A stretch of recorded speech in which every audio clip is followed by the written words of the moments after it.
بسم اللہ الرحمن الرحیم۔ کتاب الدمۃ الثاقبہ میں روایت ہے کہ حضرت امام حسن علیہ السلام کے زمانے میں جو چین کا بادشاہ تھا، اس کی بیٹی انتہائی حسین و جمیل تھی، اور اس بادشاہ کے وزیر کا بیٹا جو اپنے وقت کا لسانی حسین تھا، بادشاہ کو دونوں سے بے انتہا محبت تھی۔ جب ان دونوں نے ایک دوسرے کے حسن و جمال کے بارے میں سنا، پہلے تو غائبانہ طور پر ایک دوسرے سے محبت کرنے لگے، پھر یہ سلسلہ بڑھا اور وہ ایک دوسرے سے خفیہ طور پر ملنے لگے۔ کسی طرح ان کی محبت کا راز ظاہر ہو گیا۔ بادشاہ کو کانوں کان یہ خبر پہنچ گئی۔ بادشاہ نے دونوں کے قتل کا حکم دے دیا۔ جب دونوں قتل ہو گئے، قتل کے بعد بادشاہ بڑا پشیمان ہوا۔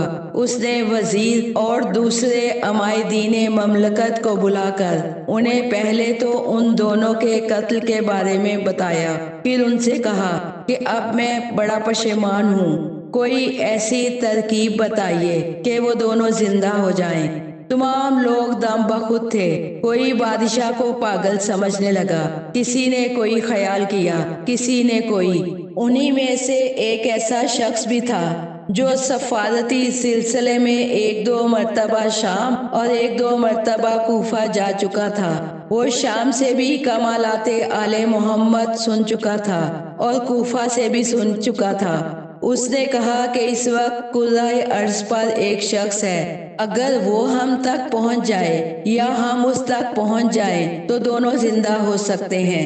تمام وزراء اور عمائدین مملکت نے کان کھڑے کر لیے اور اس کی طرف دیکھ کر پوچھنے لگے، یہ تو کیا کہہ رہا ہے؟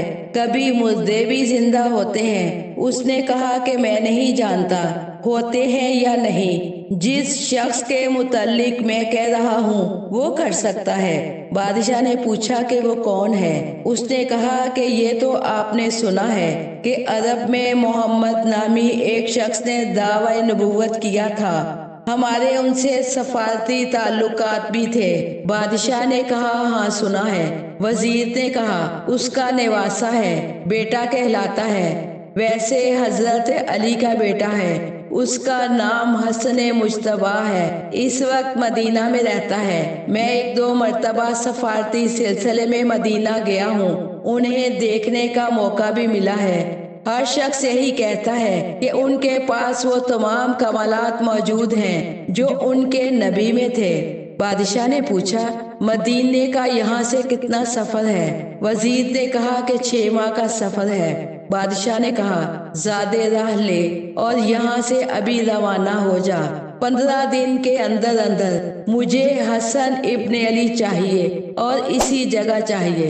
اس نے سر جھکا لیا اور عرض کیا سرکار، ہم ضرورت مند ہیں، اسے ضرورت نہیں ہے، اگر وہ یہاں آنے پر راضی نہ ہوا تو میں کیا کروں گا؟ بادشاہ نے کہا اگر وہ اتنا باکمال ہے تو اسے یہاں آنے کی ضرورت نہیں ہے، وہ وہیں سے ہماری آرزو پوری کر سکتا ہے۔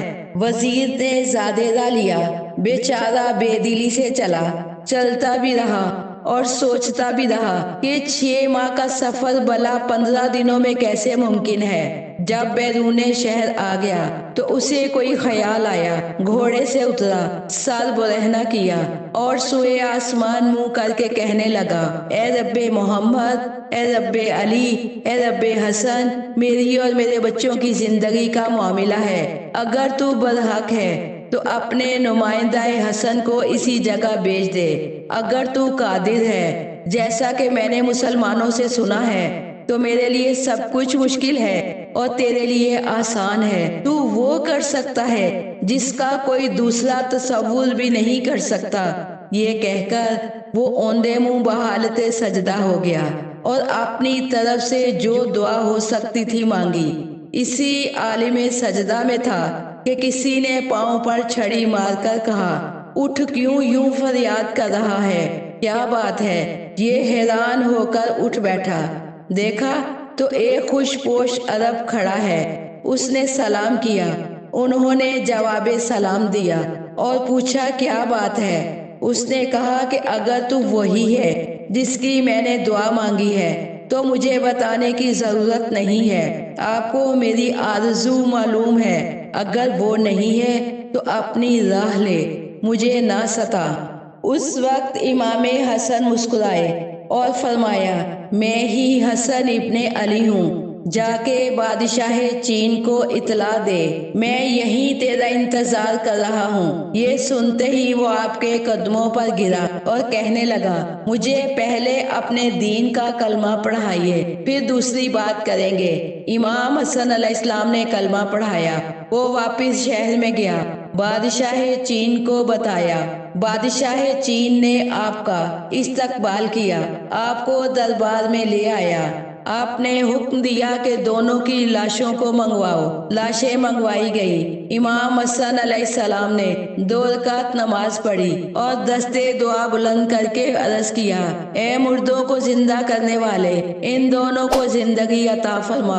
وہ دونوں اٹھ بیٹھے اور امام حسن علیہ السلام کے قدموں پر جھک گئے۔ آپ نے بادشاہ چین سے کہا، ان دونوں کی آپس میں شادی کرا دینا، اب میں چلتا ہوں۔ یہ کہتے ہی آپ اٹھے اور چند لمحوں میں لوگوں کی نظروں سے غائب ہو گئے۔